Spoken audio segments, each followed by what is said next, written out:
Assalamualaikum warahmatullahi wabarakatuh. Perkenalkan, nama saya Halsiana Putri dari SMA Darul Faizin kelas 12 IPS yang akan memenuhi praktek ujian mata pelajaran PPKN dengan tema Hakikat Perlindungan Hukum dan Penegakan Hukum. Indonesia merupakan negara hukum, artinya semua kehidupan negara harus didasarkan pada hukum. Agar konsep negara hukum benar-benar terlaksana, maka ada dua hal yang harus diupayakan Indonesia, yaitu perlindungan hukum dan penegakan hukum. Dilansir dari Perlindungan Hukum Pekerja Rumah Tangga berbasis hak konstitusional 2020 karya Triana Sofiani, dijelaskan definisi perlindungan hukum menurut Philippus M. Hadijo. Menurut Philippus M. Hadijo, perlindungan hukum adalah perlindungan dan harkat dan martabat serta pelakuan terhadap hak asasi manusia yang dimiliki oleh subjek hukum berdasarkan ketentuan hukum. Artinya, perlindungan hukum dilakukan dengan menggunakan sarana hukum yang ditunjukkan untuk melindungi harkat dan martabat serta pengakuan terhadap hak asasi manusia yang dimiliki oleh setiap hukum. Sistem pertahanan negara Indonesia apabila dihubungkan dengan negara Indonesia, maka perlindungan hukum bagi masyarakat Indonesia harus berdasarkan prinsip pengakuan dan perlindungan terhadap harkat dan martabat manusia yang bersumber pada Pancasila. Sebagai negara hukum, Indonesia wajib melakukan perlindungan hukum kepada semua warga negaranya tanpa terkecuali, sebab perlindungan hukum merupakan hak asasi manusia yang dimiliki oleh setiap warga negara Indonesia.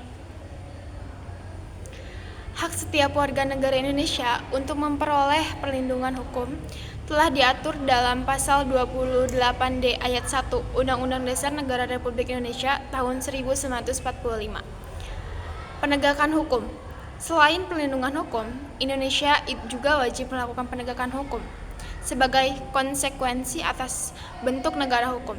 Dalam buku Penegakan Hukum dan Kesadaran Masyarakat 2015, karya Luen Sersius Al-Liman, dijelaskan bahwa penegakan hukum merupakan proses dilakukannya upaya untuk tegaknya dan berfungsinya norma-norma hukum secara nyata sebagai pedoman perilaku dengan hubungan-hubungan hukum dan dalam kehidupan bermasyarakat dan bernegara. Inti dari kegiatan penegakan hukum adalah upaya yang dilakukan untuk menjadikan hukum sebagai pedoman perilaku dalam setiap perbuatan hukum, baik itu oleh para subjek hukum yang bersangkutan maupun oleh para penegak hukum. Aparatur penegakan hukum merupakan lembaga resmi yang diberi tugas dan wewenang oleh undang-undang untuk menjamin berfungsinya norma-norma hukum, kehidupan bermasyarakat dan bernegara. Keberadaan aparatur penegakan hukum memang tidak bisa dilepas dari proses penegakan hukum. Sebab aparatur penegak hukum itulah yang nantinya akan menegakkan aturan hukum. Apabila aparatur penegakan hukum memiliki mental yang buruk, maka akan menciptakan penegakan hukum yang buruk juga. Sebaliknya, apabila aparatur penegakan hukum memiliki mental yang baik dalam menegakkan aturan hukum, maka akan tercipta penegakan hukum yang baik dan bersifat responsif. Agar proses penegakan hukum di Indonesia berjalan secara adil, maka pemerintah Indonesia wajib membangun dan menguatkan mental para aparatur penegakan hukum. Sekian dari saya. Wassalamualaikum warahmatullahi wabarakatuh.